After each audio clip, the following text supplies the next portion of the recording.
আজকে সারাদিন কি করলাম তা নিয়ে থাকছে আজকের ব্লগ। হ্যালো এভরিওয়ান, আসসালামু আলাইকুম। Welcome back to Iqra lifestyle blog. তো সুন্দর সকালটা শুরু হলো এক কাপ চা দিয়ে।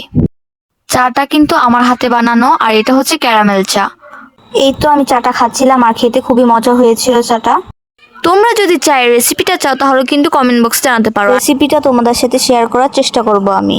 তো চা খাওয়ার শেষে দেখলাম মুরগি এসেছে খাবার খেতে ওদের, তো খাবার দিলাম ওদের, কিছু চাল দিয়ে দিলাম। আর এগুলো কিন্তু দেশি মুরগি, তো দেখতেও কিন্তু কত সুন্দর লাগছে, দেখতে পাচ্ছ তোমরা। আর এদিকে কিন্তু আমি কিছু অ্যালোভেরা গাছ লাগাইছি। আর এই গাছটার নাম যদি আপনারা জেনে থাকেন তাহলে অবশ্যই কমেন্ট বক্সে জানিয়ে যাবেন আমাকে। আর এইখানে আমি মানি প্ল্যান্ট গাছও লাগিয়েছি।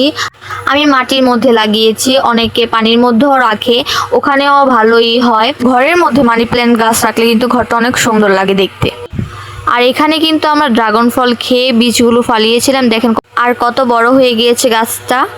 যাই হোক, এখন আমাদের তিনজনকে আম্মু ভাত মেখে খাওয়াই দিচ্ছিল, কারণ সকালে আমরা রুটি খেয়েছিলাম। রুটি খেয়ে কেউ থাকতে পারে না, মূলত আমি আর আম্মু।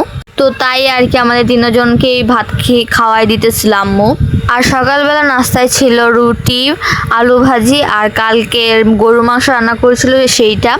আর সকালবেলা শ্যুট করতে আমি ভুলে গিয়েছিলাম, যার কারণে তোমাদের দেখানো হয়নি। আর বাজার থেকে আব্বু চিংড়ি মাছ আনছে, সেটাই আমি বেছে দিচ্ছিলাম, কারণ আজকে আম্মু রান্না করবে তাই। আর এইদিকে কিন্তু ডাল রান্না করার জন্য আম্মু পানি বসিয়ে দিয়েছিল। গরম পানির মধ্যে ডালগুলো দিয়ে দিলে কিন্তু তাড়াতাড়ি সিদ্ধ হয়ে যায় ডালগুলো। আর এই দেখো চিংড়ি মাছগুলো বাছা আমার শেষ হয়ে গেছে, কতগুলো হয়েছে। আর এইদিকে ডাল হচ্ছিল, আর আমাদের ভাত কিন্তু আগেই হয়ে গিয়েছে। আর এইদিকে আম্মু আমরা কেটে রাখছে, এখান থেকে আমি এক পিস নিয়ে খেতেছিলাম। আর এইখানে মাংস রান্না করার জন্য মাংসগুলো নামিয়ে রেখেছিল কড়াইতে। এই তো আমি লেগ পিসটা থেকে দেখাইতেছিলাম। আর এইগুলো হচ্ছে আমাদের গাছের দুন্দুল, আজকে এইগুলো দিয়ে চিংড়ি মাছ রান্না হবে। আমার ছোটোখাটো একটা চ্যানেল ছিল, সেটা নষ্ট হয়ে গিয়েছে, আর এটা আমার নতুন চ্যানেল, সবাই সাপোর্ট করবা। আর এইখানে কিন্তু মাংস রান্না বসিয়ে দিয়েছে আম্মু, কত লোভনীয় লাগতেছে। এই তো আমি দুপুরে খাবার নিয়ে বসে পড়েছি। এখানে দুন্দুল দিয়ে চিংড়ি মাছ ভুনাটা আমি খাইতেছিলাম, ভাতগুলো ভালোভাবে মেখে অনেক মজা হয়েছিল। আর এদিকে আমি মুরগি মাংস ভুনাটা দিয়ে ভালোভাবে ভাত খাইতেছিলাম।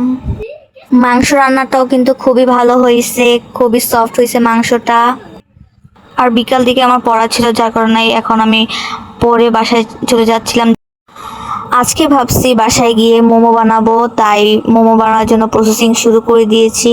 আর তোমরা যদি মোমো বানানোর রেসিপিটা চাও তাহলে কমেন্ট বক্সে জানাতে পারো, আমি অন্য একটা ভিডিওর মাধ্যমে পুরো ডিটেলস সহ তোমাদের মোমো রেসিপিটা দেওয়ার চেষ্টা করব। আর এইখানে আমি মোমো বানানোর জন্য মোমোর শেপ দিতেছিলাম ভালোভাবে।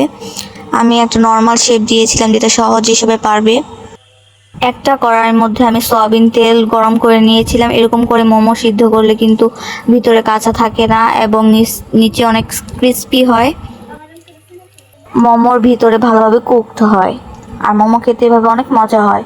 আর এইভাবে মোমো বানালে বেশি সময় লাগে না মোমো বানানোর জন্য। এই তো মোমো হয়ে গিয়েছে, এখন আমি আপনাদের ভেঙে দেখাইতেছিলাম ভেতরটা কত ভালোভাবে কুকড হয়েছে। আর এই সসটা কিন্তু আমি নিজে বানিয়েছি, আপনারা যদি চান তাহলে আমি আপনাদের সাথে ভিডিওটা শেয়ার করব। মোমোটা দেখতে যতটা লোভনীয় হয়েছে তার থেকে বেশি খেতে সুস্বাদু হয়েছে, অনেক মজা হয়েছে মোমোগুলো। আর দেখতে অনেক সফট হয়েছে, সুন্দর হয়েছে। Thanks for watching.